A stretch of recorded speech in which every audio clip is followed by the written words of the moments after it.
Pronto, boa noite a todos, boa noite a todos, sejam todos muito bem-vindos. A nona edição, nono encontro do Projeto Interage, do curso Gregor Mendel, cursinho Gregor Mendel, e também uma parceria com o curso de redação Lucas Rocha. Hoje a gente tem aqui um prazer muito grande para falar de um assunto mais do que atual, né? Mais do que relevante, a gente não tem como prever quais são os assuntos que vão ser cobrados nas provas e, obviamente, entender o que está acontecendo hoje faz com que a gente raciocine muito melhor, né, nas temáticas, para as temáticas que nós formos submetidos, né? Hoje nós recebemos aqui a presença ilustre do professor Murilo Jacques, né, um cara muito disponível. Murilão, muito obrigado por sua presença. Sexta-noite, vamos sextar bem aqui, falando sobre o tema, né, as guerras contemporâneas. Murilo é formado em Relações Internacionais, é professor universitário, palestrante, articulista, mestre, né, o doutorado vem em breve, né, faltam linhas aí, mas direi que, além disso, você é um bom tricolor também, não podemos deixar de falar isso daí. É amante de música boa, de verdade.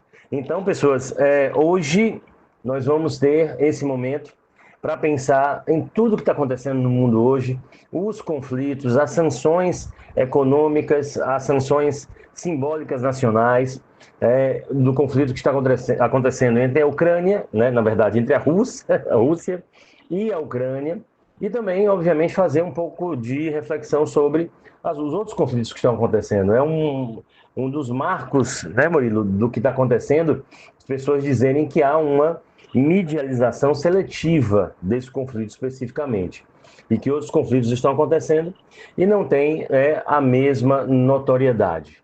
Meus queridos estudantes, coloquem aqui, viu?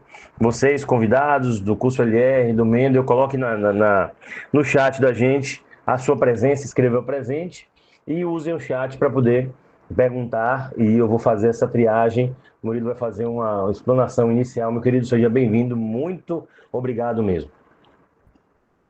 Boa noite, Lucas. Boa noite a todos os presentes, todas as presentes. Enfim, eu que agradeço o convite. Para mim é uma honra. E para mim, enfim, sabe que a gente já se conhece há muitos anos, né? Mas que talvez mais recentemente a gente começou a ter uma conexão maior em termos desse caminho, né, acadêmico, principalmente relacionado a discussões, né? A gente debate sempre, a gente conversa ou pessoalmente ou pelo WhatsApp de questões políticas, questões econômicas, questões internacionais. Então é algo que a gente sempre está colocando, porque é um assunto que, de fato, né, requer um debate. Né? A gente, nessa nossa área, né, de humanas, a gente não tem respostas absolutas, né? Não é uma análise binária sobre essas questões. Então, a gente precisa, de fato, debater com outras pessoas, refletir sobre determinadas questões, fazer uma série de conexões, né? Tentar entender quem são os atores, quais são os interesses, quais os objetivos. E isso nem sempre é fácil, porque... Nem sempre é fácil, não é dizendo. Sempre é muito difícil, porque a gente não tem todas as informações disponíveis. Né? Nesse caso, especificamente, da Rússia e da Ucrânia, a gente tem uma distância, né? A gente pensa uma distância psíquica, psicológica, através de uma perspectiva cultural, linguística, e que a gente acaba tendo acesso a fontes ocidentais, a gente não tem acesso a fontes locais. Né? Então, enfim, como eu disse, né, uma satisfação muito grande, apesar de que o tema não nos gera satisfação, mas é algo que a gente precisa aprofundar e debater. Né? Então, basicamente, é isso. Boa noite a todos e a todas, e vamos em frente. Vamos em frente, né? E você sabe, Murilo, né? Com certeza você lembra do ensino médio, que essa explanação que você fez de início, ela é realmente muito relevante. Não é uma análise binária, não é uma equação, e a cada período histórico, às vezes de 5 anos de espaço de tempo, a gente já tem um cenário completamente diferente, né? Principalmente porque a partir eu acho que do Muro de Berlim da queda do Muro de Berlim, eu acho que é um bom parâmetro. Houve, a partir desse final do ano de 1989, início da década de 1990, uma aceleração, né, do acesso à informação da globalização informacional e, obviamente, do grande público ficar sabendo dessas relações diplomáticas de uma maneira mais aberta, porque antes essa informação ela era um pouco rarefeita, ela era um pouco difícil de ser pensada. Eu lembro que a primeira vez que eu tive contato com uma reflexão política global foi ouvindo Engenheiros do Havaí, né? Toda forma de poder é uma forma de morrer por nada. E pela primeira vez me coloquei no papel de entender qual era a função de Fidel Castro e de Pinochet, que são citados na música. Então, esse é um grande desafio hoje. Como você disse, nós não temos informações tão específicas e, de um dia para o outro, a quantidade de informações que nós temos acesso faz com que a gente questione, às vezes, todo um discurso que a gente fez no dia anterior, toda uma reflexão que foi colocada. E nós ainda temos um outro problema nesse contexto. Eu queria que você começasse falando a partir desse processo, né? Eu acho que sei que você vai começar fazendo um conceito de guerra, mas logo na sequência, né, nós temos hoje um outro processo de pensar a guerra, que é o impacto, né, da internet nesse processo, o impacto das redes sociais e da guerra de narrativas que se cria para além disso. Então, não há nenhum tipo de acontecimento no mundo hoje que não seja mais alvo dessa ocorrência. No Brasil, a gente tem falado muito, desde 2018 para cá, da influência dessas ferramentas digitais nas eleições, mas agora a gente está vendo que essas ferramentas digitais elas têm uma capacidade muito mais abrangente e não é à toa que há uma interferência agora nesse conflito, né? Fique à vontade, meu querido.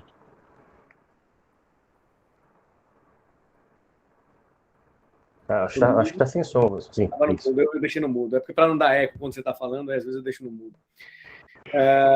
Verdade, essa questão da retórica a gente vai debater mais para frente, né, Lucas? E, enfim, você é mestre nisso aí, né? Então, eu quero te ouvir também em relação a essa questão, né? Mas, enfim, para a gente começar, né, de uma forma mais pontual, Lucas falou do Muro de Berlim, a gente chega lá porque, de fato, é um marco, né? A gente tem que entender como a queda do Muro de Berlim, principalmente a ruptura, né, de todo o sistema econômico político da União Soviética, né, resultou nisso hoje. Então, isso é importante que a gente entenda. Mas, para a gente entender, e aí o título do nosso próprio evento de hoje é Guerras Contemporâneas. Né? Então, a gente vai entender a ideia das guerras contemporâneas, a gente vai falar um pouquinho de algumas guerras, uma pincelada, para a gente entender.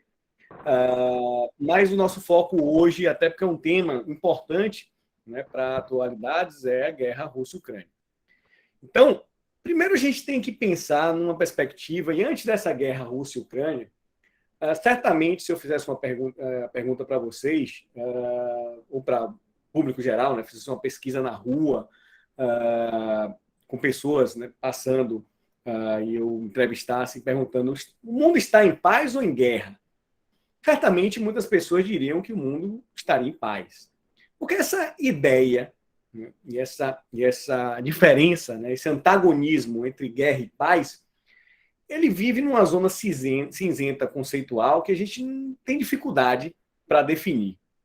Ou seja, a paz seria a ausência de guerra, mas uma guerra em que proporções? Uma guerra mundial, uma guerra regional em um continente, uma guerra em um país? Então, existe essa diferença e que a gente precisa tentar entender, mas de fato é algo abstrato. O que é estar em guerra e o que é estar em paz? Então, a primeira reflexão que vocês têm que fazer é essa ideia binária e tentar sair dessa ideia binária de que um é o contrário do outro. Né? Se a gente não tem paz, a gente teria guerra e vice-versa.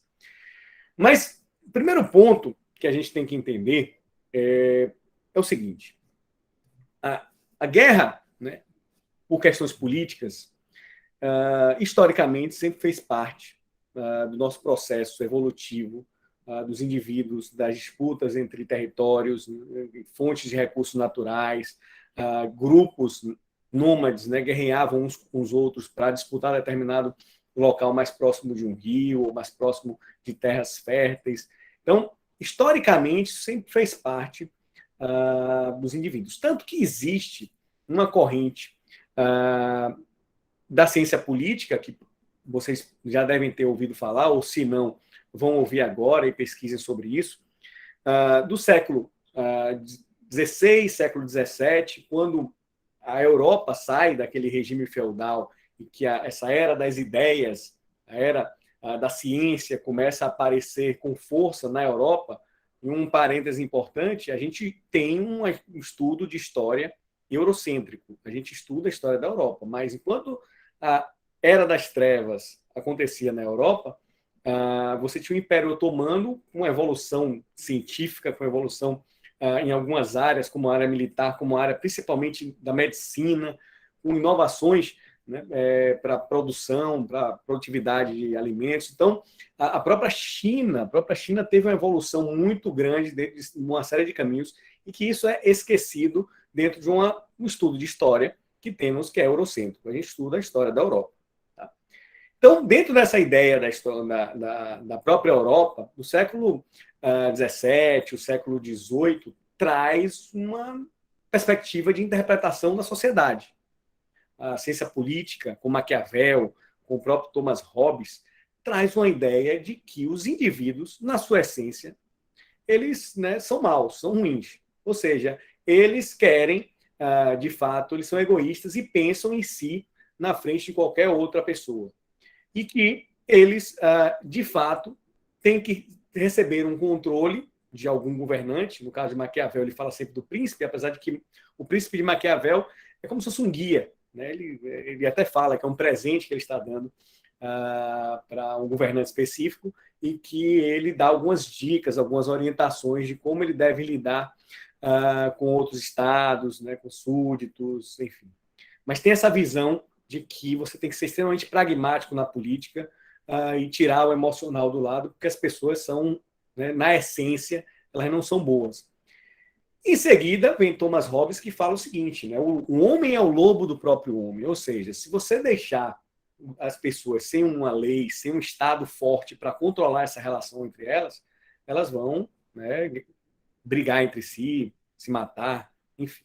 E esses são os teóricos clássicos do chamado realismo.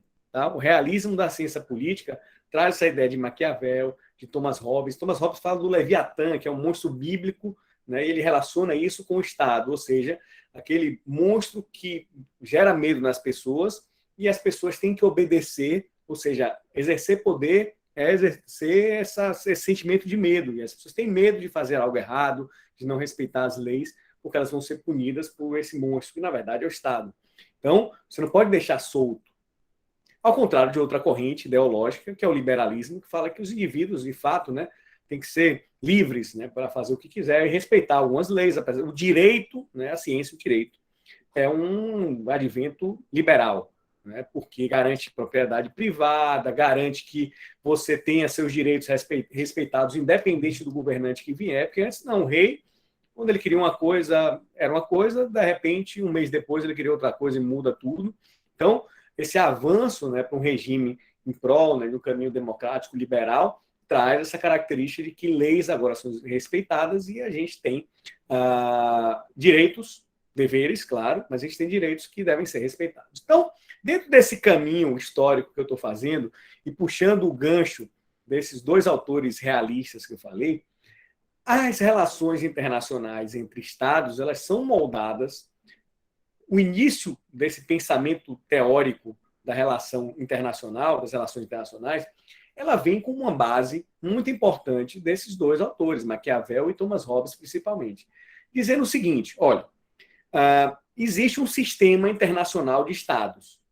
Certo? Depois da Paz de Westfália, em 1649, em que houve, né, um acordo para que os países respeitassem a soberania uns dos outros, ou seja, eu tenho a minha soberania garantida. Né? Ninguém pode invadir meu país, ninguém pode intervir nas minhas políticas, eu não posso, né, sofrer a invasão, não posso sofrer, né, uma represália de outros países, eu tenho minhas fronteiras aqui dentro, está garantido. Assim como eu também não posso fazer isso com os outros. Isso é muito importante, guardem isso, porque a gente vai chegar na ideia, no que está acontecendo hoje, Rússia e Ucrânia. Então, a ideia de soberania é o pilar central das relações entre Estados. Então, esse respeito à soberania dos outros Estados, ele dura, né, ao longo de muitos anos, principalmente se a gente pegar a última grande guerra, a Segunda Guerra Mundial, desde 1945. Então, esse princípio da soberania dita as regras de convivência dos Estados.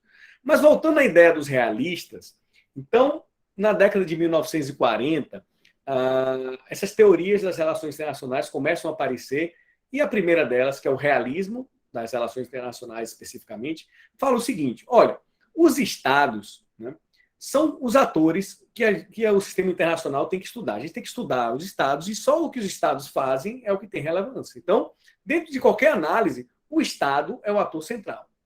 E nessa essência, né, dos próprios Estados, o Estado quer ter mais poder que o outro. Ele precisa garantir sua sobrevivência. Então, a visão em termos do sistema internacional é de balança de poder. Ou seja, eu quero ter mais poder do que o outro, porque se eu tiver menos poder, eu vou ser absorvido, vou ser invadido, né? Eu vou ter que me sujeitar a direcionamentos de um outro país. Então, nessa ideia, nessa teoria das relações internacionais, o realismo, especificamente, que pega esse gancho de Maquiavel e Hobbes e associa ao Estado, eles dizem, não, o Estado é o ator central, tudo é medido através da balança de poder, ou seja, se eu tenho mais poder ou se eu tenho menos poder que o outro, então eu tenho que trabalhar para ter mais poder que todos os outros países, né? E para isso eu vou montar uma estratégia ou ofensiva, né, para absorver outros países, para ter acesso a recursos naturais, ou defensiva se eu não tiver condição de invadir ninguém, certo? Então, a primeira ideia que vocês têm que captar aqui é justamente essa ideia do realismo dos Estados como atores centrais, que o que importa no sistema internacional é a balança de poder. E aí existem outras teorias das relações internacionais, que são também da primeira metade da década do século XXI, no século XX, perdão, né, também nesse período, que também bebem da fonte do liberalismo. Então tem um liberalismo das relações internacionais também, que fala que não, que na verdade os Estados eles são importantes, mas que você tem entes que não são governamentais, como empresas transnacionais, que também fazem diferença nas relações internacionais. Então, essa é a grande disputa, o grande debate das relações internacionais no início, quando as teorias começam a ir para o banco das faculdades, das universidades, e essa relação civil-militar de discussão também, né, de estudiosos, né, que não são militares, que são civis, ganham, né, protagonismo dentro desses pensamentos, né? Ou seja, as relações internacionais, as relações entre Estados, era uma particularidade de militares. Agora a gente tem civis que também estão discutindo isso, né, a partir do final, principalmente, da Segunda Guerra Mundial. Certo?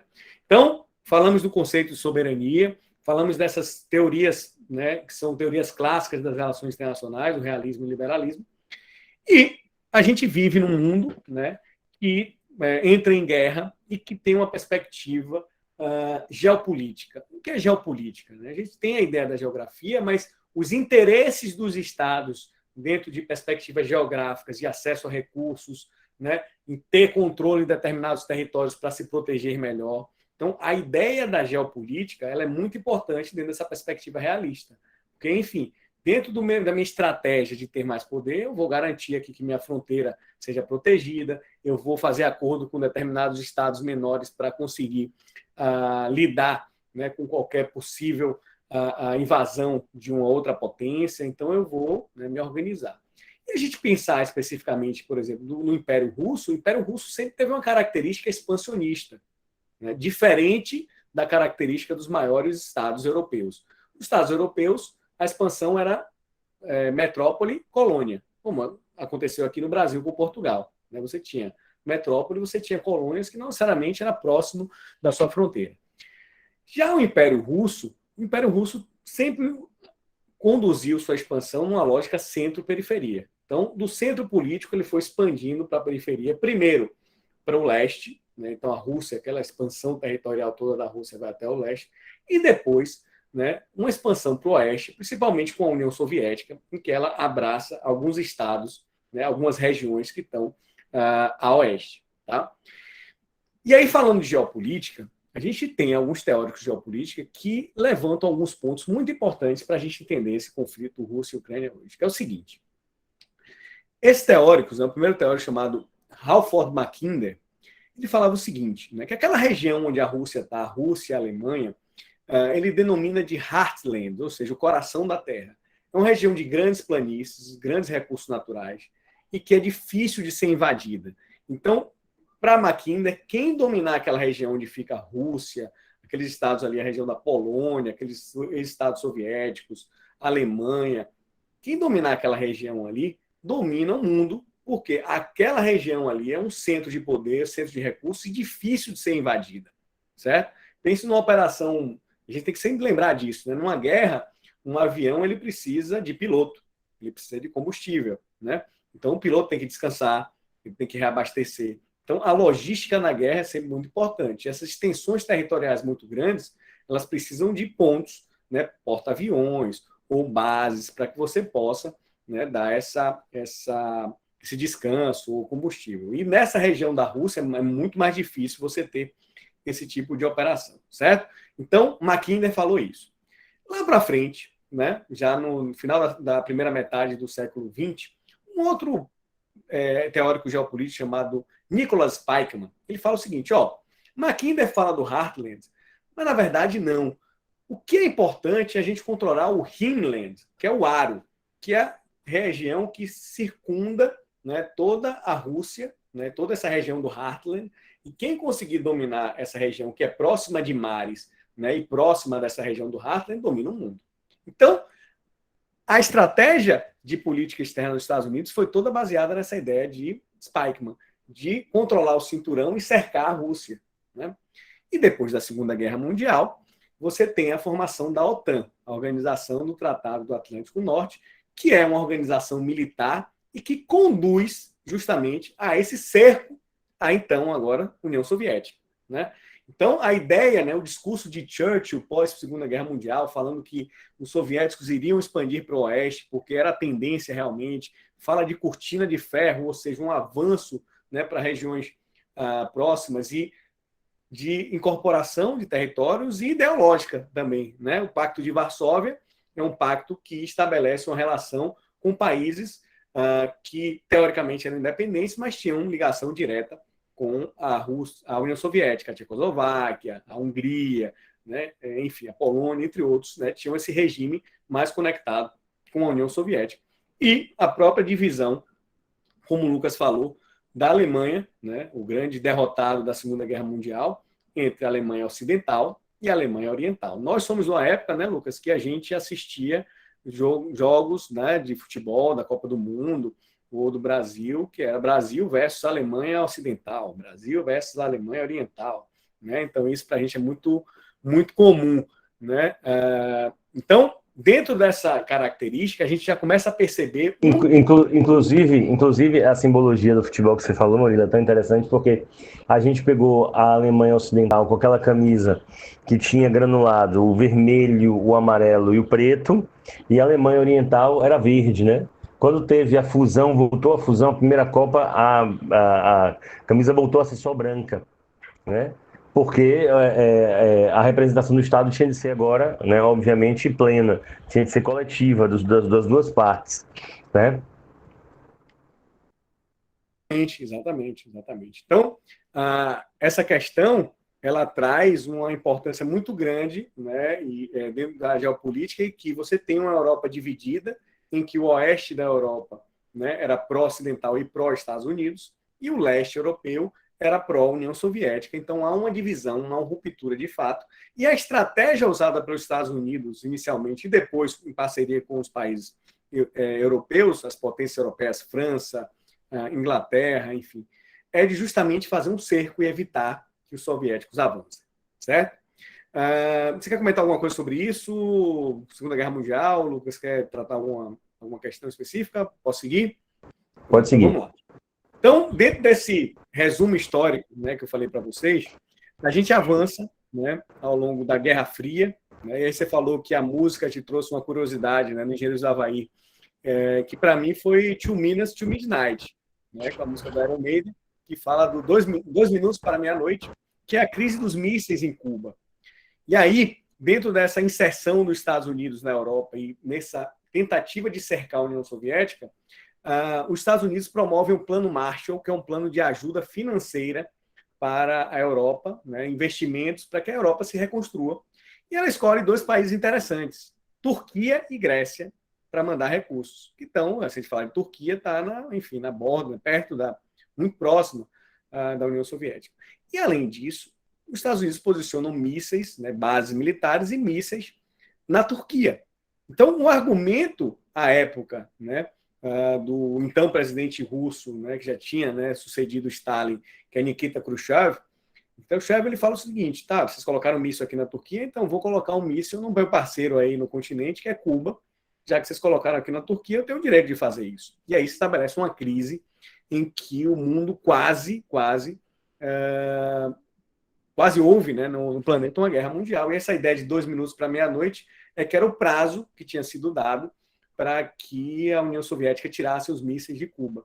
E a União Soviética aceitou, contanto que os Estados Unidos também tirassem os mísseis da Turquia. Tá? Então perceba como essa relação, né, Estados Unidos, União Soviética e agora Rússia, ela sempre teve nesse pêndulo, né?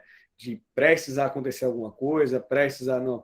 Aí tem um tensionamento, depois distensiona. A própria corrida militar, né, a corrida nuclear, melhor dizendo, foi algo de propaganda. E aí a gente já começa a falar de retórica aqui também, né, conectada à ideia de propaganda, em que agora você não precisava ter um exército maior, com mais homens, você não precisava ter mais aviões, você não precisava ter um número maior de armas, não, só precisava ter uma arma.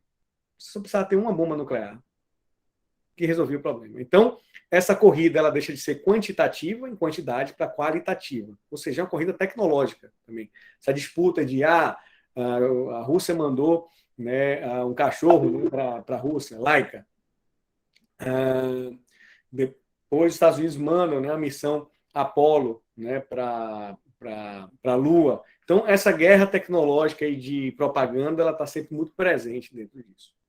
E entre tensionamentos né, e relações mais tranquilas, a década de 1980 foi essa época de distensionamento, né, com Ronald Reagan, que no começo, no seu primeiro mandato, tensionou bastante essa relação. Então, final da década de 70, início de 80, era muito tensa essa relação. E depois, no segundo mandato, ele alivia também com a conexão que ele tinha com Mikhail Gorbachev, e que traz, né, a ideia da perestroika, do glasnost, que é uma abertura econômica da União Soviética, né, que é um distensionamento político, uma abertura política, enfim.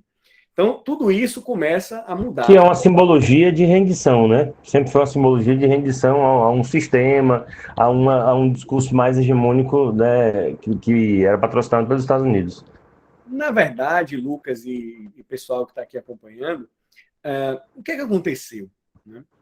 Os soviéticos, à época, né, Gorbachev, ele argumenta isso, né? E o próprio Putin já falou sobre essa questão. Eles argumentam que a condução do fim desse tensionamento, do fim da Guerra Fria, foi um acordo para que tanto Estados Unidos como a União Soviética parassem com essas tensões, acabassem com esse confronto ideológico, político, militar, no sentido de propaganda, e cada um seguisse seu caminho, certo? Dentro, né, de um caminho de progresso, de relações comerciais, de relações, né, mais brandas uns com os outros. E o que é que os russos hoje falam muito, né? Não só hoje, mas sempre houve esse sentimento dos russos pós-queda da União Soviética, é que Gorbachev caiu no canto da sereia, né? Ele deixou-se levar pelo canto da sereia, achando que não ia sair, né, nenhum vitorioso, nenhum derrotado, quando, na verdade, os Estados Unidos usaram isso como uma propaganda para dizer que, enfim, agora o sistema vencemos e está provado que a democracia liberal, né, o sistema capitalista é o melhor caminho para qualquer país, qualquer povo, né? E a União Soviética sai como uma grande derrotada dentro desse processo, certo?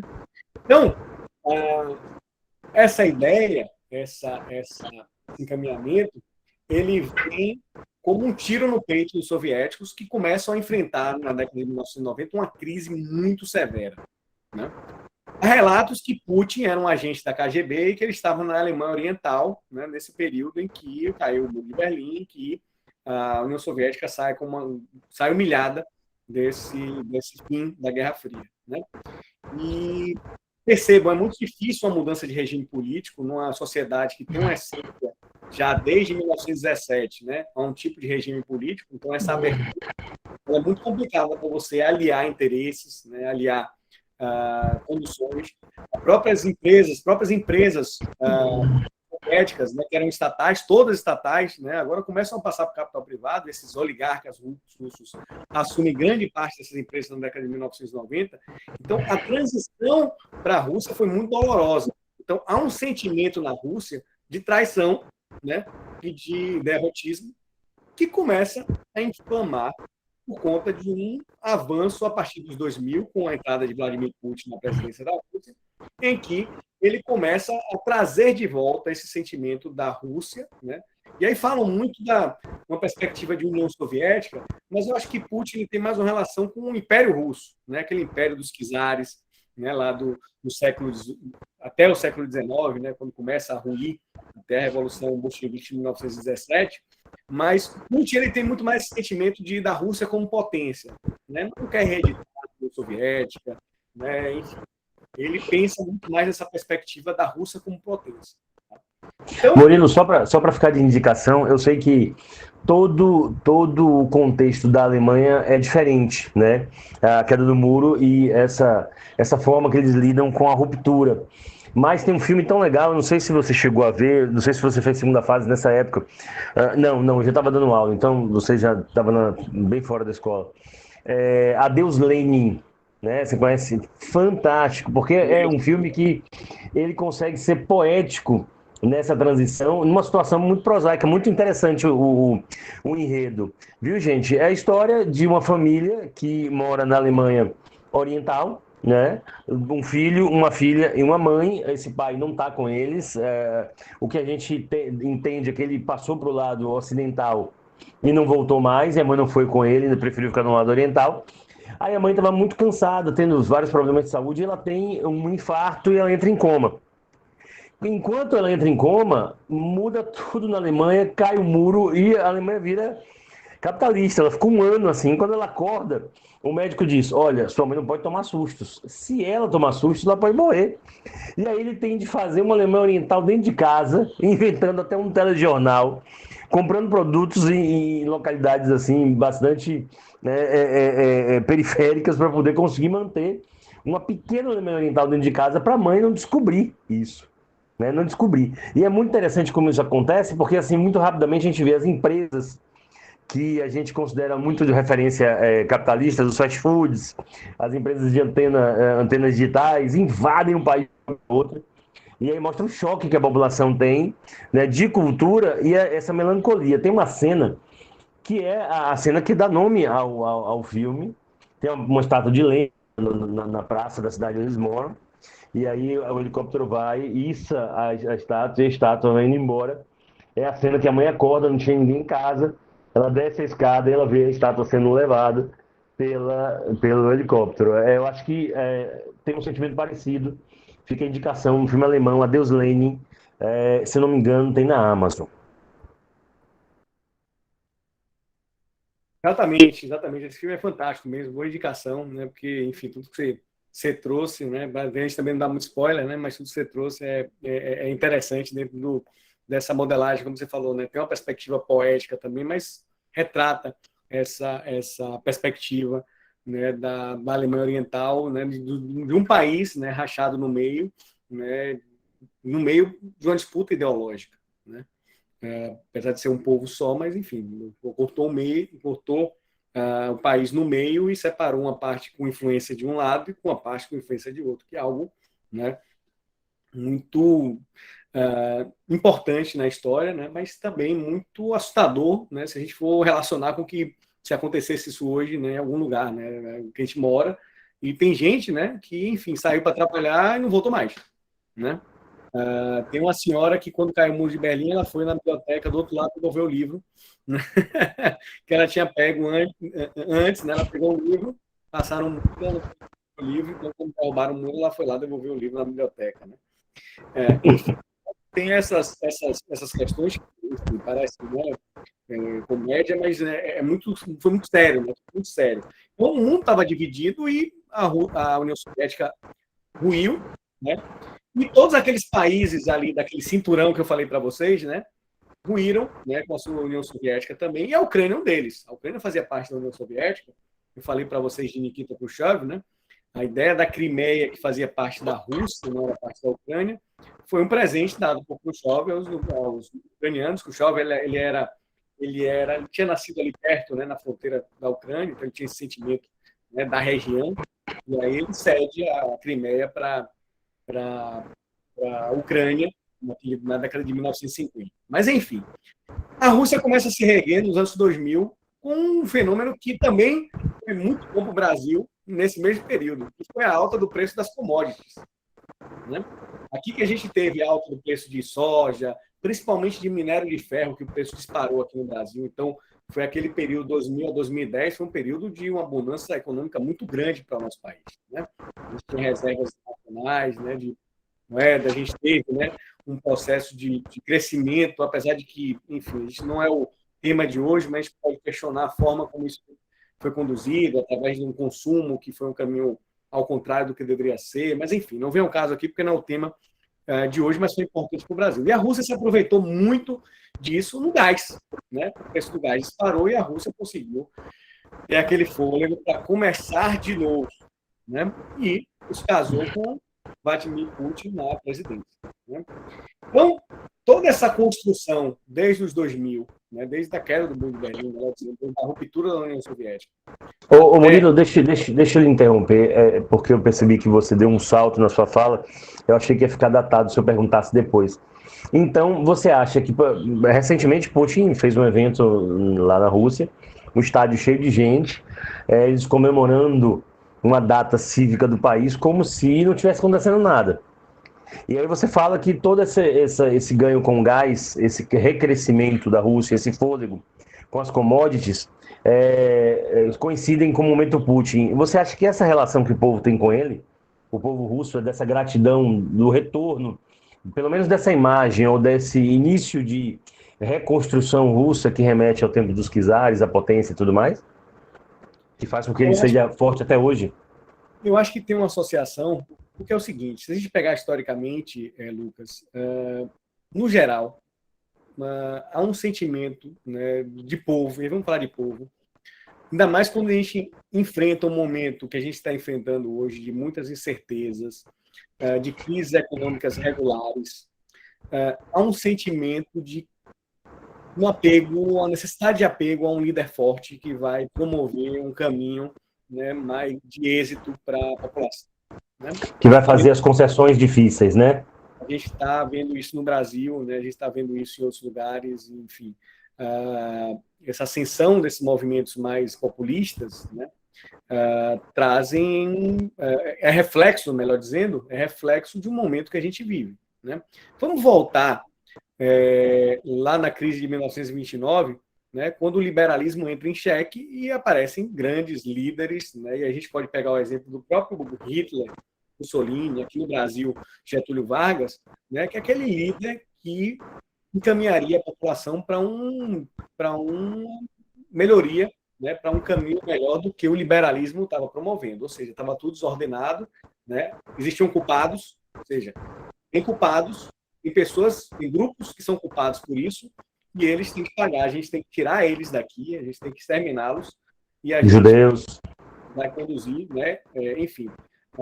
Até tem uma indicação para vocês, dentro dessa perspectiva, né, que remete muito ao que a gente está vivendo hoje, que está em história em quadrinhos, chamada Berlim. É a Alemanha no final da década de 1920, início da década de 1930. Como se forma esse sentimento de nós contra eles, né, e não só judeus, mas uma repulsa comunista. Então, enfim, eles associam judeus e comunistas como os grandes culpados pela Alemanha ter perdido a Primeira Guerra Mundial e ter aquela dívida de guerra toda. Né? Então, é muito interessante a gente ver como isso vai se formando. É uma crítica ao liberalismo, é uma crítica à economia liberal e uma necessidade de um Estado forte. Eu preciso de um Estado forte para controlar as relações entre as pessoas, controlar a economia, né? E me proteger em relação a todas as ameaças que estão vindo para cima da gente. A China, no caso do Brasil, é uma. Né? No caso do Trump, foi eleito assim, né? América para os americanos. Então, ou seja, é um Estado forte, que protecionista, né, que, enfim, eu vou garantir que os empregos sejam nossos, xenofóbico, né, ou seja, anti-estrangeiros. Então, tendo essa sua pergunta, e aí E é se... uma coisa, viu, Murilo? E é uma coisa que, assim, muita gente acaba não associando, porque o Hitler tirou a Alemanha do buraco. Ele foi muito eficiente do ponto de vista da organização social durante um tempo, que fez com que ele angariasse esse apoio, porque fica muito rarefeito, às vezes, na memória coletiva. Parece que ele chegou, assim, com uma grande lábia e conseguiu manusear todo mundo. Não, houve uma mudança do Estado, e aí a credibilidade realmente ficou muito forte. Foi o que aconteceu um pouquinho com a economia americana com Trump, mas não se sustentou, né? Eu acho que quando esses grandes governantes, essas figuras assim que são que se revestem mesmo desse ideal paternalista, mas um pai organizador, né, que tem a força para poder se impor perante as ameaças. Olha a simbologia, né? A perseguição aos judeus, aí Trump bota um muro no México. Então tem sempre atitudes assim drásticas, pouco diplomáticas, que são assim como se fosse o diapasão, né, do que representa um Estado forte, como você falou, e não mais o soft power, né, que às vezes configura-se com mais presença nos anos que não houve conflitos, né? Isso, exatamente, exatamente. Então, essa perspectiva de Putin na Rússia é isso, né? Você tem um Estado forte. Agora, a Rússia, a gente não pode dizer que a Rússia é uma ditadura, né? Apesar de ter vários indicativos que é uma ditadura, mas eles disfarçam ali que é uma democracia, né? Que as pessoas têm voz, então isso pode... Mas é um regime autoritário, Putin é um autocrata. Então isso tem que ficar muito claro dentro da condução. E toda a questão da mídia, né? Dos meios de comunicação, né, dos partidos de oposição, é proibido na Rússia. Então você não pode fazer uma manifestação na rua, você não pode declaradamente ser contra o governo, você é preso. Você vira preso político de fato. Isso vem acontecendo na Rússia há alguns anos, não começou agora com a guerra Rússia-Ucrânia. Então, todo esse histórico que a gente fez até chegar agora mostra como a Rússia, e Putin principalmente, como grande líder, né, traz essa necessidade de resgatar os tempos áureos do Império Russo, da Rússia como grande potência mundial. É isso que ele está conduzindo.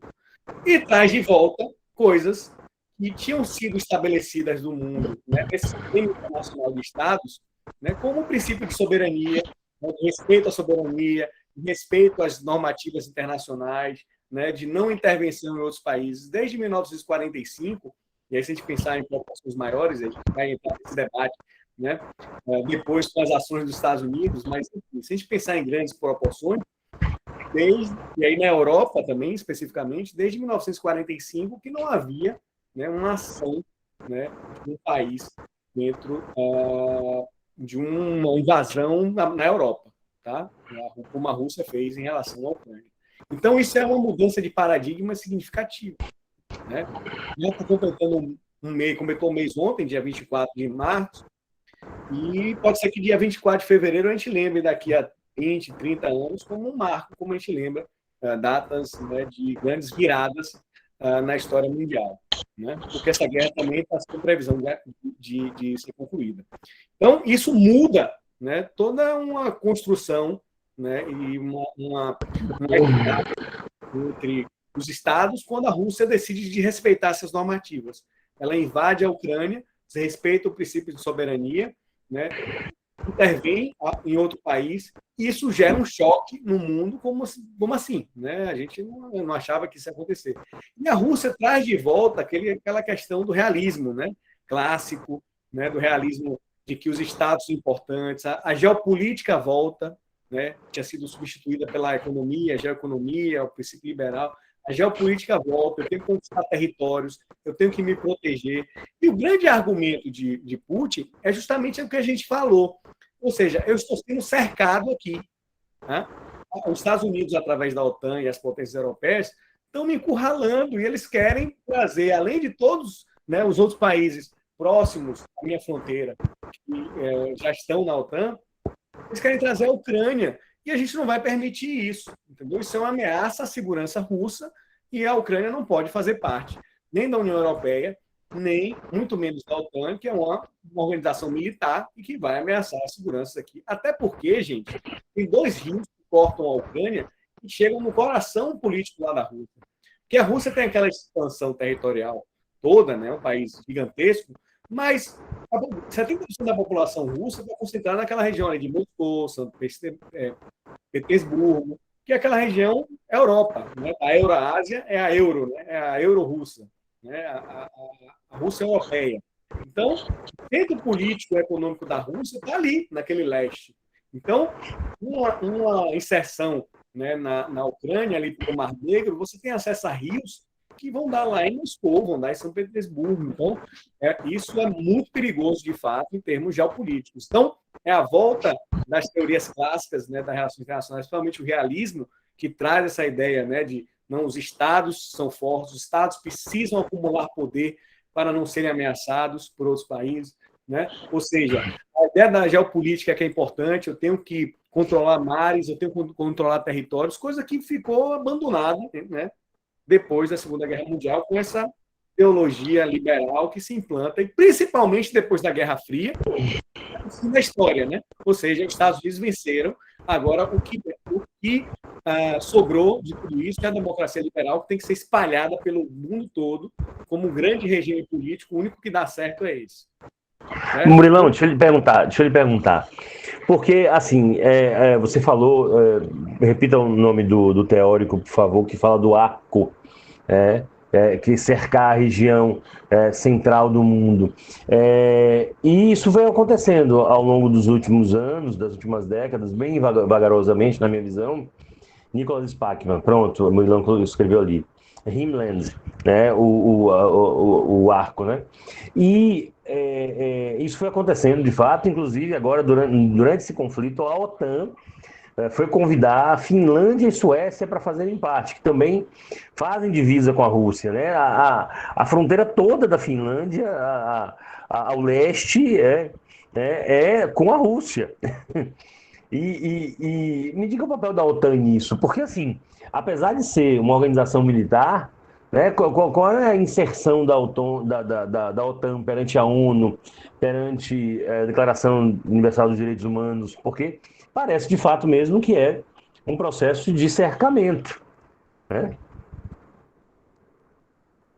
E de fato né? Os Estados Unidos conduziu toda a sua política externa na Europa depois da Segunda Guerra Mundial, baseado nessa teoria de Spackman. Então, Spackman foi a grande referência para esse cercamento. Então, percebam como os Estados Unidos teve inserções no Oriente Médio, né, para ir cercando a Rússia. A própria construção, se a gente pegar a própria inserção, né, dos Estados Unidos tentando cercar essa região, o Afeganistão, né, que teve a guerra contra a União Soviética, depois os Estados Unidos, no 11 de setembro, né, invade o Afeganistão. Então, toda essa necessidade de você controlar esse entorno, né, era muito importante. Você perguntou da OTAN em relação à ONU, tá? São duas coisas separadas, tá?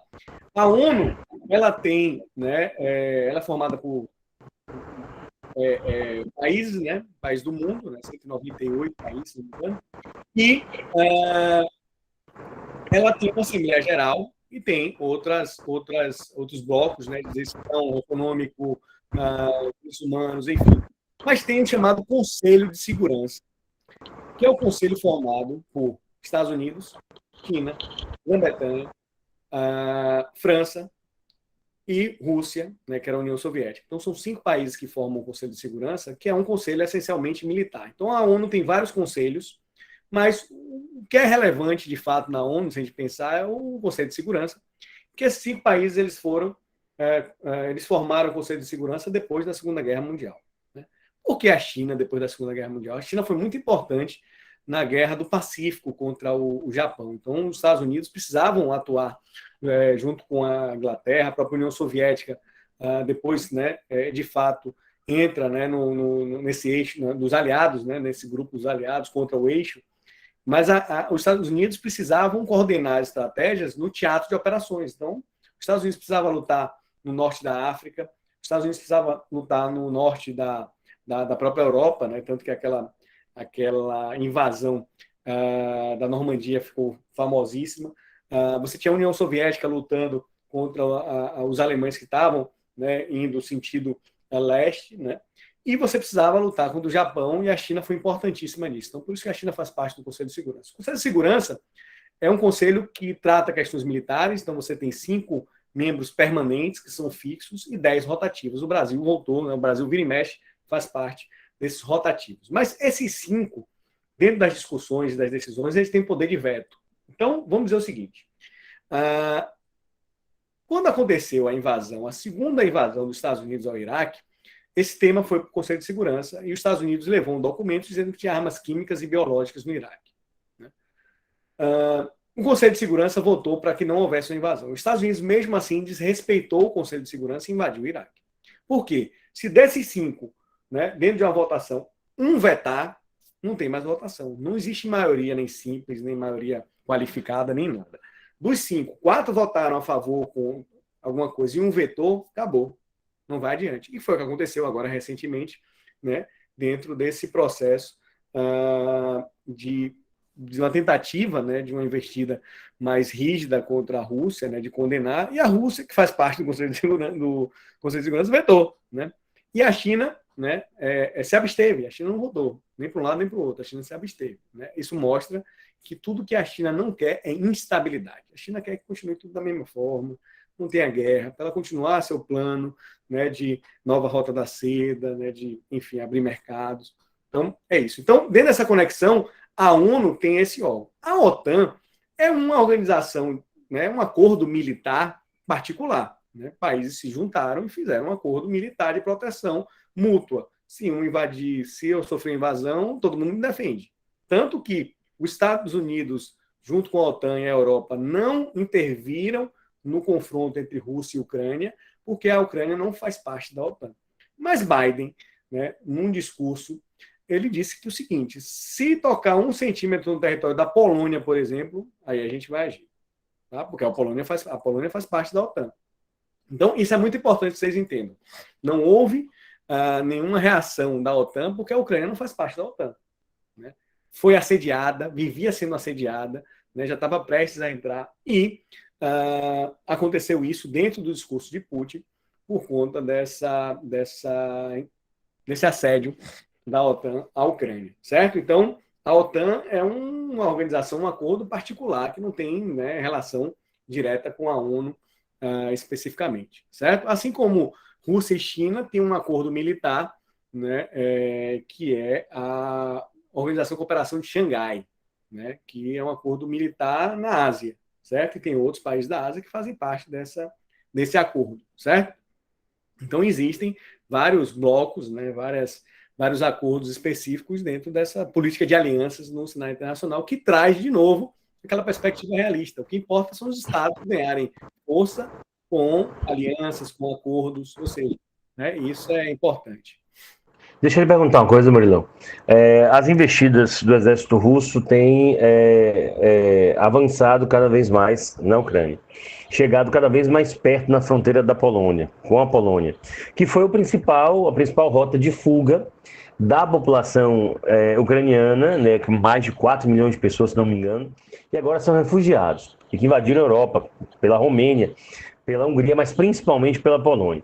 E quando essas operações vão ficando mais próximas, é óbvio que pode haver um erro e alguma coisa pegar no território polonês, como você falou aí. Aí, se isso acontece e a OTAN investir contra a Rússia, o que a China faz, na sua visão? O que você acha que a China vai fazer se isso acontece? Vamos lá. Pergunta boa, né? Pergunta ótima. É o seguinte, primeiro a gente tem que entender, fazer um parênteses aqui, Lucas, para a gente entender por que a Ucrânia. Né? Por que a Rússia foi a Ucrânia, não foi a Estônia, a Letônia, também, né? Estão nesse cinturão e que faz parte, que tem influência com ela também. É o seguinte, né? A gente tem que entender que essa relação com a Ucrânia sempre foi turbulenta, porque os ucranianos, né, tem uma parte da população ucraniana que tem um sentimento anti-russo. E a Rússia sempre tentou inserir o idioma russo como idioma oficial, o rublo como uma moeda oficial. Né? E depois do fim da União Soviética, né, politicamente, a Ucrânia sempre oscilou em candidatos ou presidentes que eram mais pendentes para a Rússia e menos pendentes para a Rússia. Então, esse jogo político é sempre o presidente que está ligado à Rússia e o que não está ligado. Então, essa gangorra, né? Nessa pegada, né? Uma outra coisa também que eu falei para vocês da Crimeia, né, que fica ao sul da Ucrânia, no Mar Negro, é que quando a União Soviética rompeu, a ruptura da União Soviética, havia expectativa que não, agora vocês devolvem para a gente a Crimeia, que foi algo que foi decidido aqui na União Soviética, agora vocês devolvem. Não devolveram, né? Então, você tem muitos russos, né? Pensar na Ucrânia, tem muitos russos, etnicamente falando. Né? Tem muitas escolas que têm, né, ou falam idioma russo somente. Mas, por outro lado, tem esse sentimento anti-russo importante. E dentro dessas crises políticas, né, eleições fraudadas, né, levaram a revoltas populares, né, a famosa Euromaidan, né, que foi uma revolta na praça principal lá de Kiev, né, que depois, né, um presidente foi depois que era para a Rússia e entra, né, um presidente mais próximo mais ucraniano, o sentimento como independente mesmo, como algo diferente da Rússia, e a Rússia intervém e ocupa a Crimeia em 2014, depois desse turbilhão, né, de revoltas, de manifestações, e ela toma a Crimeia nesse momento, em 2014, começando a sofrer as sanções do Ocidente, né, conduzidas pelos Estados Unidos e pela Europa. Tá? Então, esse turbilhão político na Ucrânia ele vem desde o final da Guerra Fria e da ruptura da União Soviética, certo? E aí, depois de 2014, sempre essa tensão, né, se estabeleceu. Se a gente pegar o leste da Ucrânia, região ali de Donetsk, Luhansk, né, que foi o início do foco das tensões, você tinha muitos movimentos separatistas da Rússia, que foi o início do argumento para a invasão. Tá? Então, se a gente pensar que a invasão foi uma surpresa, né, eu estava olhando alguns mapas de satélite no New York Times que mostra que tem tropas regulares da Rússia bem desde sempre, né, desde sempre. Você tem tropas no norte, você tem tropas no sul, e a partir de 27 de dezembro começa a aumentar o número de tropas, né, ao redor da Ucrânia. No leste, mas no norte já tinha. É o cerco do cerco, né?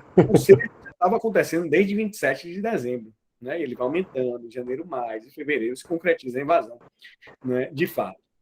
E um outro argumento também que a Rússia usa, né, é que o governo ucraniano é um governo pró-nazista. Você tem um batalhão de Azov, que fica ali no sul, né, na região do Mar de Azov, ali, que, de fato, é uma milícia paramilitar, né, ou seja, são paramilitares, não são regulamentados, e que tem fundamentos da essência neonazista, né, são xenofóbicos, né, eles têm aquelas características do nazismo antissemita de fato, né, de raça, né, de valorização superior. Exatamente. Então tem essa sensação, tem isso, e são paramilitar, são milicianos, de fato, que conduzem essa coisa, e Putin também usa esse argumento. Né? Então, dentro dessa confusão que está acontecendo na Ucrânia, né, dessa invasão da Rússia pelo leste, pelo norte, já chegando a Kiev, né, uma resistência muito... E a Rússia nem está usando sua força plena, né?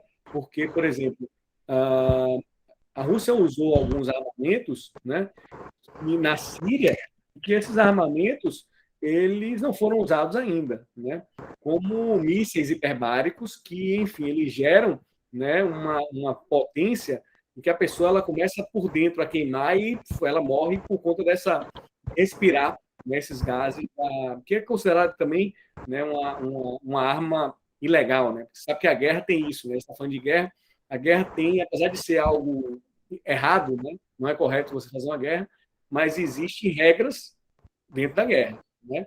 É o jus in bellum e o jus ad bellum. É o direito de fazer a guerra e a regra dentro da guerra. Tá? Então, a Rússia não usou sua força total. Tá? Ela está conduzindo e tentando barganhar, não está tendo evolução, mas a Rússia quer depor o governo Zelensky, né? Que é enfim, um grande personagem desse momento, um ator, né? Que está literalmente ator, né? Dando a cara para bater, né? Aparece na TV, né? Com camisa simples, né? Encontra as tropas, tal. Mas foi de fato incapaz de conduzir qualquer negociação antes para evitar que isso acontecesse. Então é mais uma informação importante que a gente tem que saber que, né, os líderes não são aqueles que têm só intenções. Ele tem que estar preparado, né? Ele tem que ser preparado na diplomacia, nas relações, nas negociações com outros países, tem que entender, né, os processos históricos. E bem assessorado também, né, Murilo? Alguém que dissesse para ele, olha, está acontecendo isso aí, essa movimentação da Rússia, vamos procurar o cara, vamos ver o que está acontecendo. E não tratar isso como algo convencional, né? Vamos negociar. Porque, na verdade, também, né, há relatos que ele acreditava que ia receber apoio, ia ter uma proteção, né, do Ocidente, o que não aconteceu, porque a Ucrânia não faz parte da OTAN, e se acontecer, isso vai gerar uma guerra mais generalizada. Mas aí, voltando à sua pergunta, Lucas, se porventura escapar, e a Rússia chegou a bombardear uma região que é a 25 quilômetros da fronteira com a Polônia. Bem perto.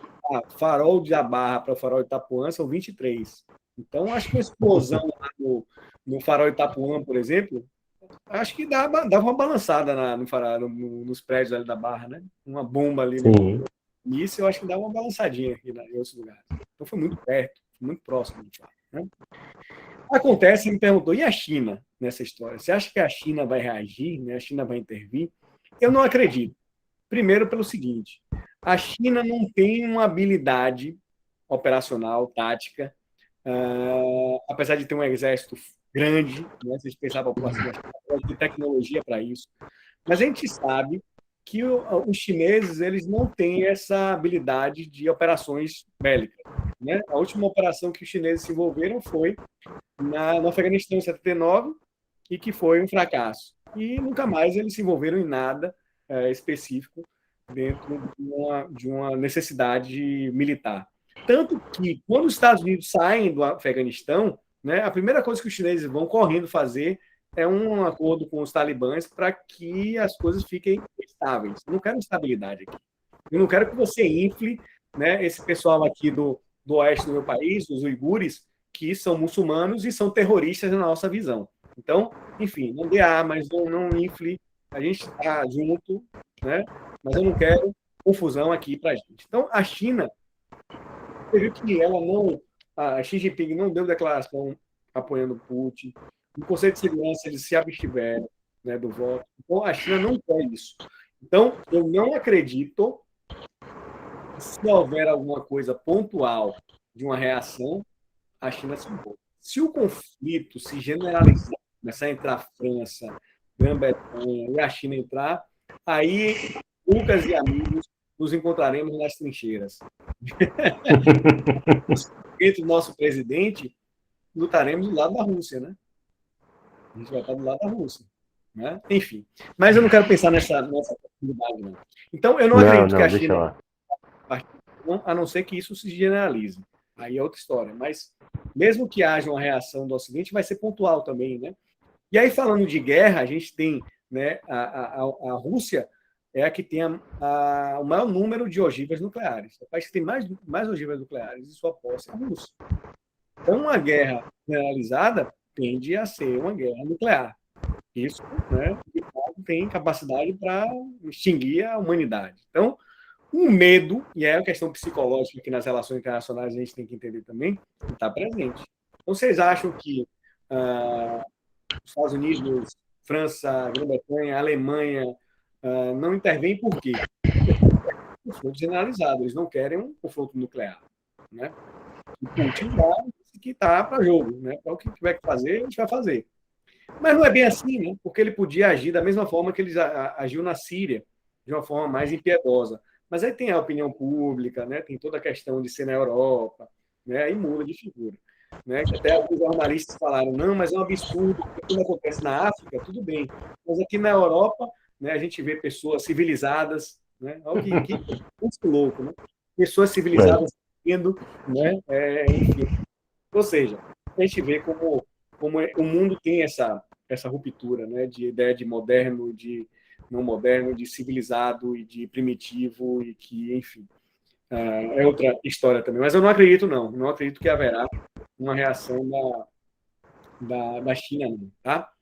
Fica mais fácil, né, Murilo, você dizer que a pobreza e a miséria é primitiva, né?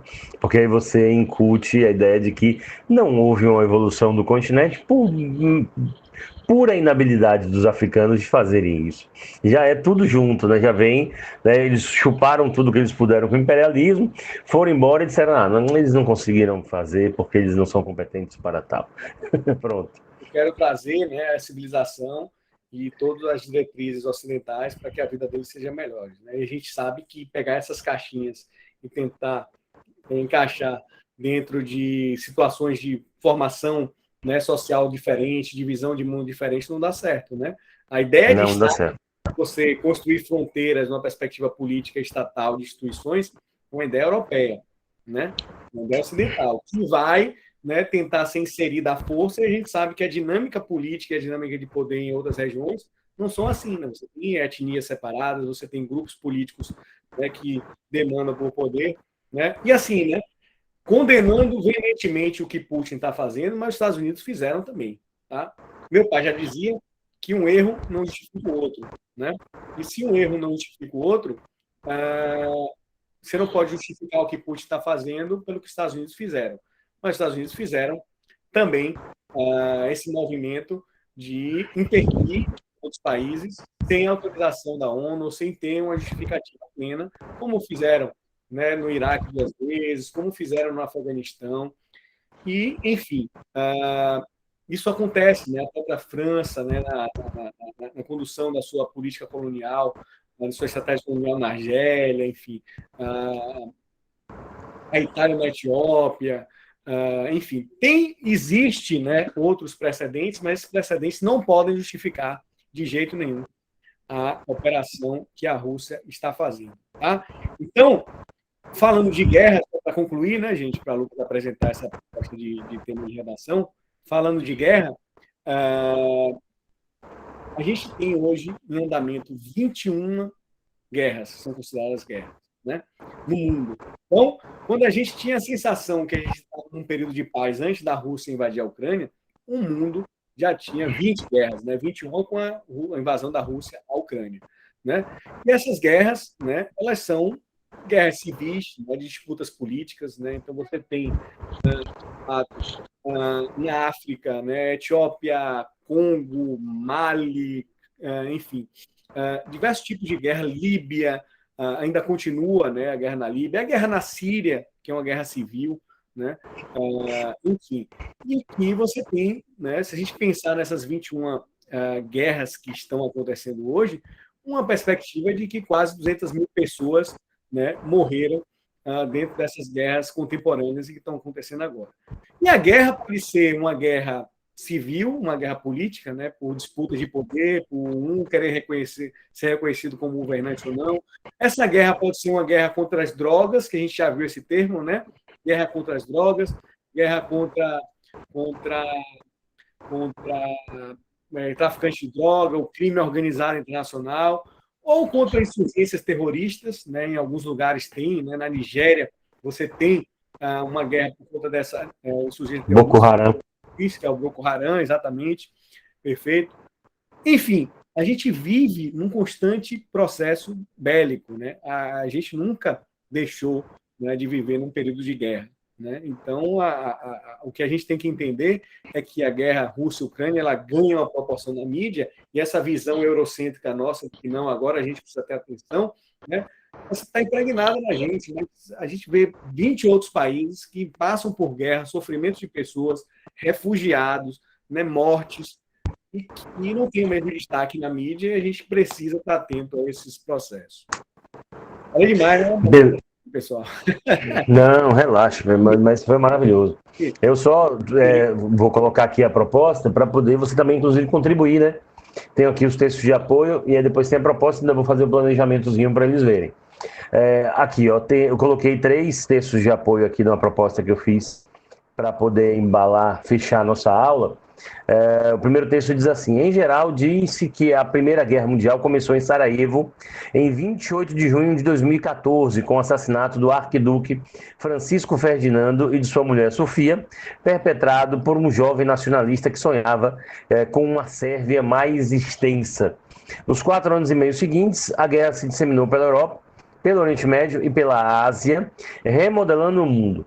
A guerra destruiu reis, imperadores, czares e sultões, demoliu impérios, introduziu armas químicas, tanques e bombardeios aéreos, colocou milhões de mulheres na força de trabalho, deu independência a nações como Ucrânia e Polônia, criou novas nações no Oriente Médio, muitas vezes com fronteiras arbitrárias, e impulsionou grandes mudanças culturais, incluindo novos conceitos de psicologia, como neurose de guerra e estresse pós-traumático.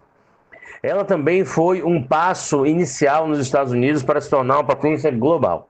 O presidente Woodrow Wilson acabou fracassando em suas ambições de uma nova ordem mundial e uma Liga das Nações confiável, tendo semeado muita confusão com sua insistência em um armistício e seu apoio a uma autodeterminação indefinida. Além disso, a rápida retirada americana da Europa ajudou a abrir caminho para a Segunda Guerra Mundial. Historiadores ainda discordam sobre a responsabilidade pela guerra.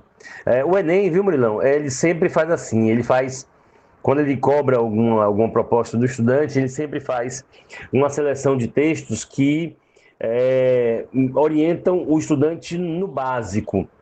Então, por isso, o primeiro texto fala do início dessas grandes guerras, dessa representação mais moderna desses conflitos, e depois de todo o tipo de impacto que esses conflitos podem gerar.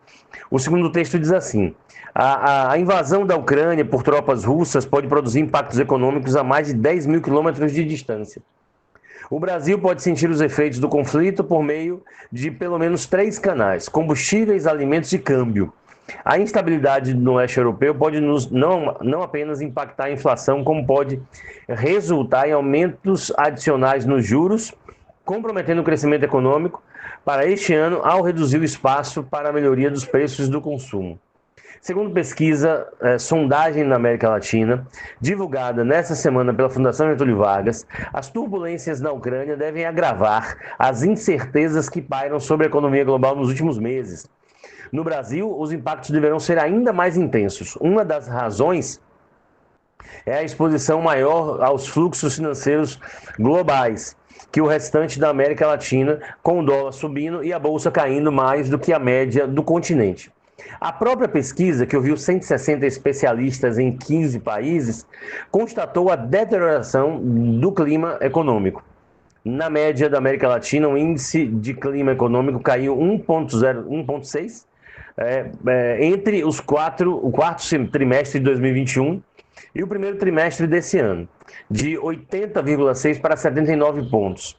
No Brasil, o indicador recuou 2,8, de 63,4 para 60,6 pontos, e apresentou a menor pontuação entre os países pesquisados.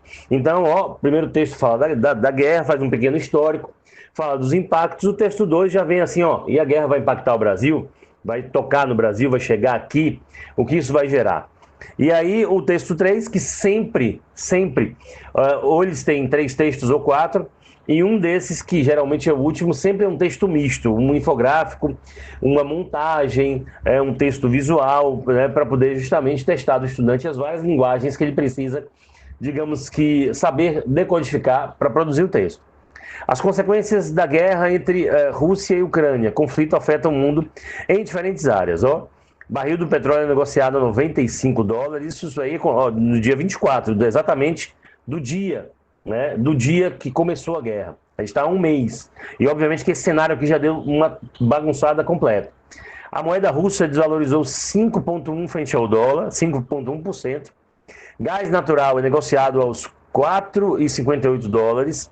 Bolsas do mundo todos sofreram impacto. Bolsa de Moscou fechou com queda de 33%. Reabriu ontem, não foi, Murilão? Pela primeira vez. Com a leve alta tem alguns setores. Já são ao menos 57 mortos e 169 feridos pela guerra entre os dois países. Isso foi no primeiro dia. Cerca de 1.700 pessoas foram presas em protestos contra ataques na Rússia. Pelo menos 100 mil pessoas deixaram a Ucrânia. 100 mil pessoas deixaram o país no primeiro dia de combate. E aí a proposta foi os impactos de uma guerra para as sociedades globalizadas da atualidade. Esse tema daqui, Murilão, já seria um tema diferente, porque é um tema que não tem a partícula Brasil, né? Os últimos 12 Enems, eles só tiveram um tema que não teve a partícula Brasil, que foi o tema de 2018, a manipulação dos usuários pelo controle de dados na internet, a manipulação do comportamento dos usuários pelo controle de dados na internet. Essa coisa da Cambridge Analytica, né? Foi o tema de 2018, tocou nesse aspecto, né? Na minha opinião, foi um tema descontextualizado, era para ser em 2019.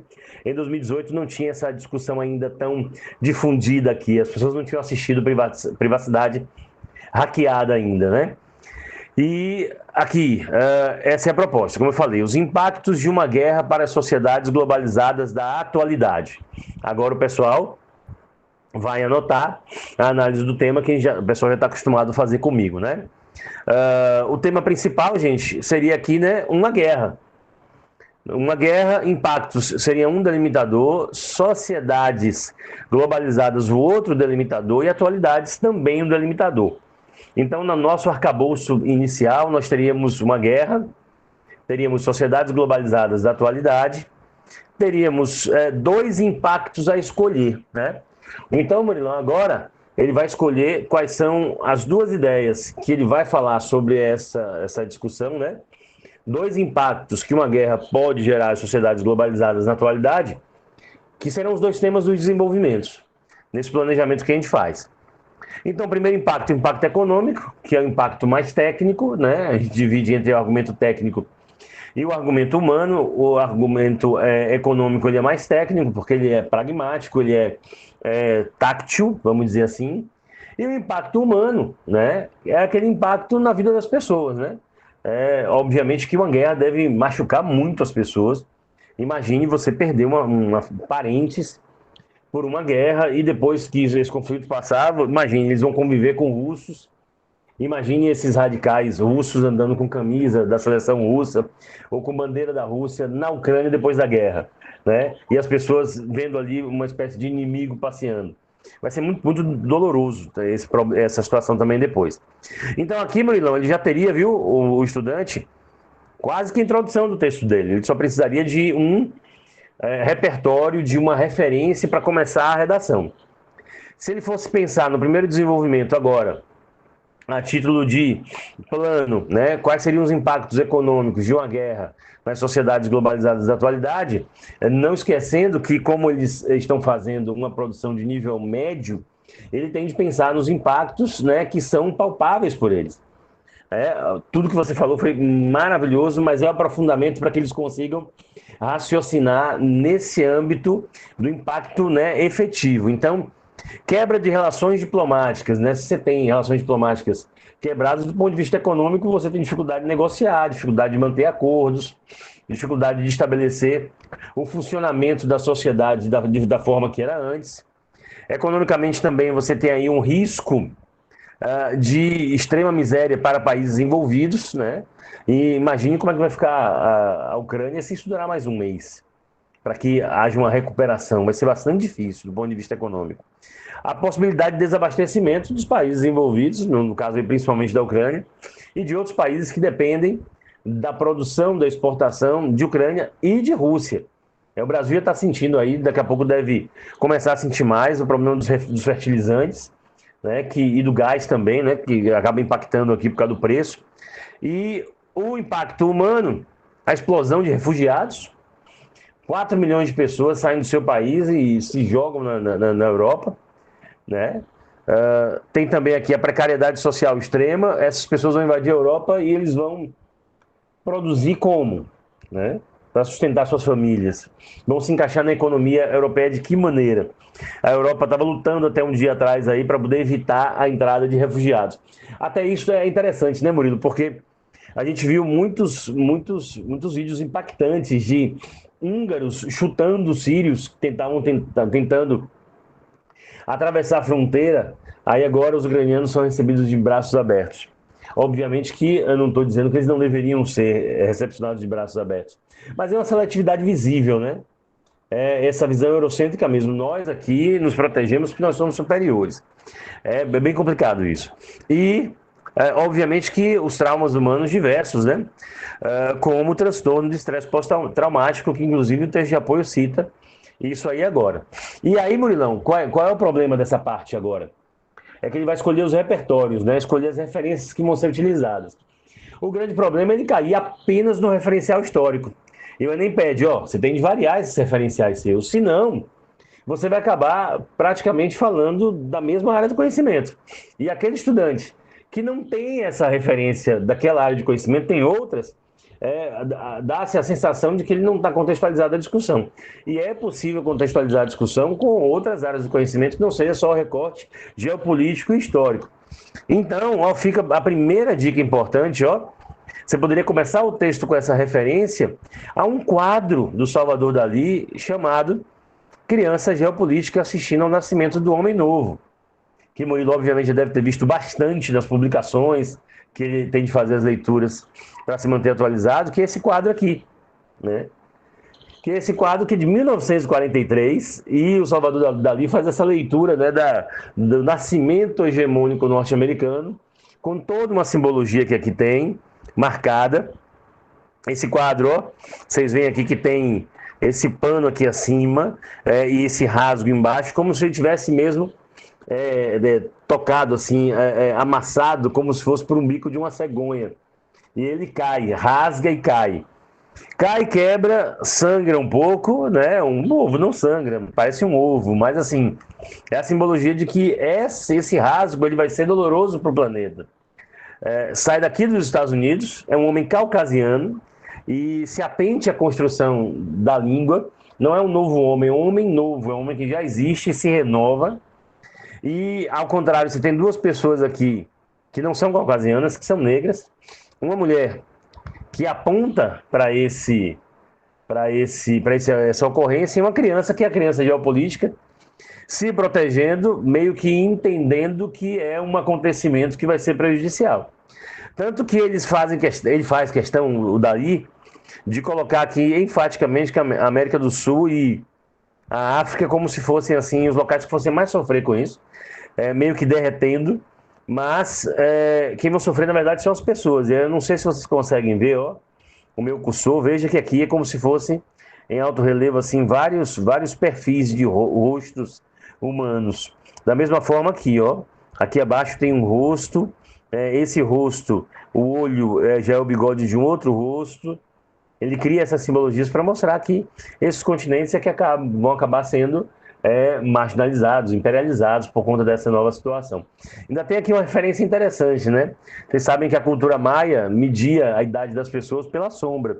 E aí essa criança geopolítica está com a sombra enorme, porque ela ainda vai ver essa realidade se configurar durante muito tempo, e essa mulher que talvez fosse a realidade geopolítica que vai deixar de existir, né? Tá com a sombra bem pequena, vai haver uma troca nesse processo.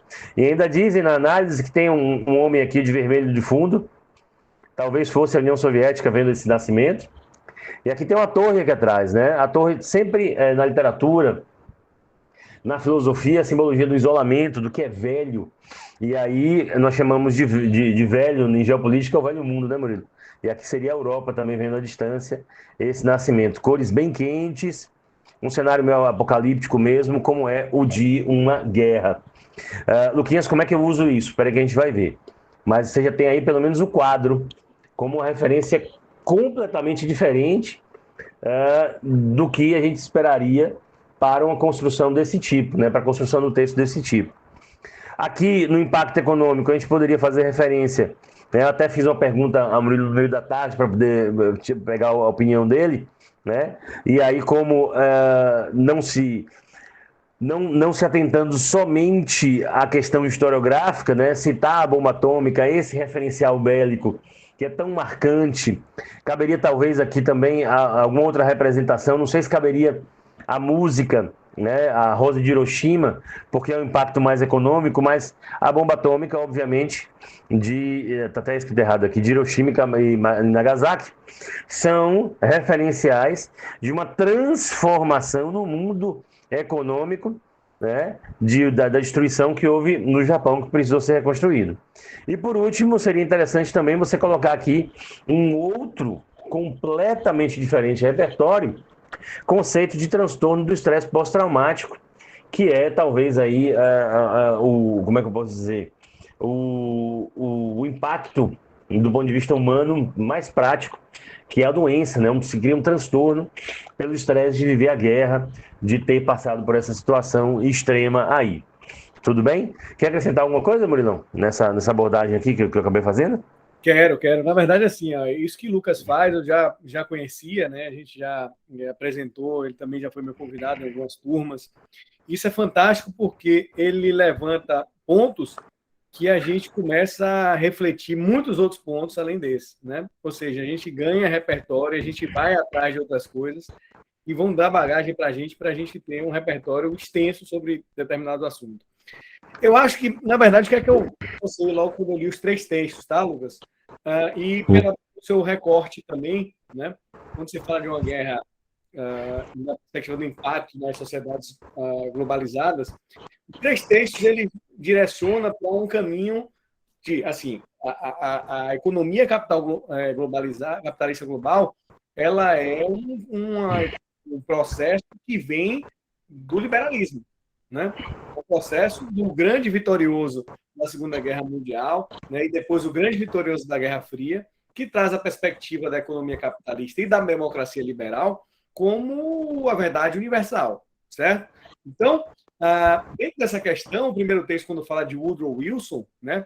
Woodrow Wilson é chamado de liberal utópico, porque ele achava, ao contrário dos realistas, que não, que as pessoas têm uma tendência maior a cooperar do que a brigar uma com as outras, né? Ou seja, a cooperação era a essência das pessoas, né? E Woodrow Wilson levanta essa questão da democracia liberal como uma solução para acabar com as guerras, né? Influenciado também por Emmanuel Kant, né, da paz perpétua, em que, quando você tem um governo democrático, né, a base de apoio dos governantes é a população. E a população não quer guerra, a população quer, né, paz. Né? Então, por conta disso, né, a própria população vai impedir naturalmente que os governantes cheguem a um processo de guerra. Né? Então, Às vezes, de fato. Né? Então, a conexão com todo o encaminhamento liberal, né, que vai sendo construído, né, com os Estados Unidos, e esse quadro de Dalí que você colocou aí é fantástico, porque traz justamente, né, a visão que você mostrou, a criança geopolítica já velha. Né? Lembra que a gente falou de Mackinder, do início do século XX, depois Spackman, 1940, 1940, ou seja, a criança, a geopolítica que estava nascendo, né, final do século XIX, início do século XX, mas já era velha. Né? Ela já era velha, né, contra um caminho liberal que fala, não, né, o que importa é a economia, o que importa é a democracia liberal, e é esse homem que surge, né, esse homem americano, para disseminar esse processo liberal democrático que vem também junto com a perspectiva econômica do capitalismo. Então, quando vem aqueles dados da conexão de que, não, então isso pode impactar no mundo, né, para todos os países do mundo, porque a gente está interligado dentro de um processo global. Vem desse caminho liberal. Então, você seguir uma perspectiva também trazendo essas referências liberais para falar das conexões, né, que vão sendo criadas com os Estados Unidos, com esse homem novo que nasce, direcionando os rumos do mundo, né, é um choque. Né? A guerra russa-ucrânia é um choque porque, tá vendo esse menino aqui que já é velho? Né? Ele não é velho nada. Né? Acharam que ele era velho, mas ele voltou agora em 2022, né? Mais jovem do que nunca. Né? Ou seja, aquela perspectiva da geopolítica como algo relevante naquele sistema internacional de estados que querem o que importa são os estados, né? Exatamente. Então, ou seja, um retorno, uma volta da geopolítica dentro dessa perspectiva. Mais uma abordagem aí para a gente começar a explorar. Né? Então, perfeito. Eu sou fã dessa forma como você esquematiza, como você destrincha cada uma dessas partes. Eu acho fantástico. Eu acho que, com certeza, todo mundo que está aqui, seus alunos, comprovadamente, esse é um método, né, aprovado que dá resultado. Murilo, porque assim, eles fazem uma prova que é castigante, cara. São 90 questões e uma redação. E a redação é mais importante, mas tem todo um discurso mercadológico que diz que eles têm de equilibrar a prova. E você vê as atrocidades que se diz na internet, tem gente que fala assim, tem de fazer a redação em 1 hora. Pelo amor de Deus, gente, são 5 horas e meia, bota aí 1 hora e meia para fazer a redação. Né? Tem a TRI, então assim, essa a atenção para a redação, ela começa quando ele desenvolve um método para poder conseguir organizar mentalmente esse texto mais rápido. Dessa forma, esse treino que ele faz, ele não perde, esse mapa mental ele guarda. Meus alunos terminam o ano com esses slidezinhos coloridos, diversas fotos disso daí.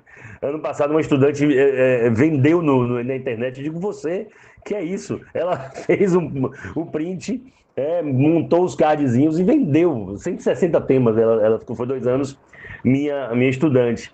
Porque isso gera um hábito, né? E esse hábito de pensar sempre desse jeito, na hora que você tem 1 hora e meia, você fez muitos textos durante um ano, nossa, fica mais fácil de você evoluir nesse processo. Só para poder a gente fechar e eles visualizarem como que poderia se referir a criança geopolítica, tem aí uma introduçãozinha, né? Deixa eu ler a introdução, deixa eu ler tudo e a gente volta analisando. Balas perdidas, né? Cabe bastante, né? Esse termo que a gente ouve tanto por causa da violência, sobretudo no Rio de Janeiro, uma bala perdida ali de um conflito, polícia, traficante, traficante com traficante pela boca, e aquela bala vai e bate em alguém, uma bala perdida. Eu acho engraçada a expressão, porque é uma bala perdida, mas que achou alguém, e que geralmente faz essa pessoa ser perdida por alguém. E a guerra nada mais é do que balas perdidas, né? Porque no fim de contas, muitas das vezes sua fala deixou entremear essa percepção muito. Em alguns momentos é mero capricho, né, das potências em tentar dizer assim, ó, quem manda sou eu e eu vou me impor e isso poderia ser conquistado de uma outra forma. Então acho que o título ele acaba ajudando. Daqui a pouco eu falo um pouco mais dele. O quadro Criança Geopolítica assistindo ao nascimento do Homem Novo, do pintor espanhol Salvador Dalí, ilustra o resultado de uma guerra e o colapso no qual o mundo mergulhava nos idos dos anos de 1940. Todavia, um conflito que envolvesse sociedades globalizadas teria efeitos imensuráveis na atualidade e marcaria a falência dos sistemas diplomáticos globais, o que precisa ser evitado. Por isso, é de extrema relevância avaliar os impactos econômicos e humanos que a luta armada gera no planeta hoje. Bem simples, viu, Murilão? Mas agregando todas as informações que ele precisa fazer. E o Enem, vocês lembram, né, gente? Primeira coisa que o corretor avalia é o que é se você compreendeu o tema. Ó, tem de colocar todas as palavrinhas-chave do tema logo no início. Uma guerra ali é o tema central, e as outras 4 palavras são delimitadores e estão aí articuladas, quer dizer que esse estudante entendeu bonitinho, está com ponto garantido até agora. Na parte da divisão, né, tem o título que eu falei, só 2 palavrinhas, né, sem verbo, algo mais adjetivo, que tem a ver com a abordagem, né? Já dá para poder mensurar que esse redator ele já está negando, ele já está sendo avesso ao conflito, e aí tem toda a coisa dos direitos humanos que o Enem também gosta. O quadro é o repertório, tá de azul escuro aí por causa disso. Na verdade, na sequência, você tem a tese, né, nesse sentido, de verde.